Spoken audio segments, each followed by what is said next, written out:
তো বন্ধুরা সিলেটি ডাব ভিডিওর মধ্যে আপনারা সবার স্বাগতম। তো বন্ধুরা সিলেটি ডাব ভিডিও আর আমরা গ্রামের ভাষা মিলাইয়া আজকে আমরা দেখবো যে ই আনহুনি খাম একটা।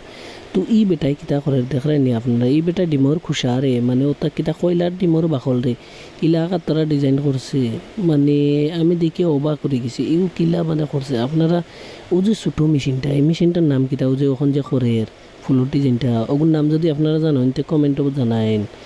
আর আপনারা কেউ যদি বাংলাদেশ থেকে দেখরা তে লাইক করে দিওইন আর কমেন্টও করেন কে বাংলাদেশ থেকে দেখরা আর আপনার নামটা লিখিওইন। নেক্সট ভিডিওতে আপনারা আমরা মেনশন করবো, ঠিক আছে? আর কেউ যদি ইন্ডিয়ার থেকে দেখরা আমার এই ভিডিওটা তে তাই কমেন্টও আপনার নামটা আর আপনার কোন জায়গা, ইন্ডিয়ার কোন জায়গার নামটা অল্প কই দিবেন প্লিজ। আপনারা সবরে এই ভিডিওটা দেখবার লাগে বহুত বহুত ধন্যবাদ। অগৈছে আমরা লোকাল আর সিলটি গ্রামের ভাষা মিলাইয়া একটা ডাব চ্যানেল ফলো করবাই, সাবস্ক্রাইব করবাই আর ভিডিওটারে লাইক করবাই, তখন আমরা আরও নতুন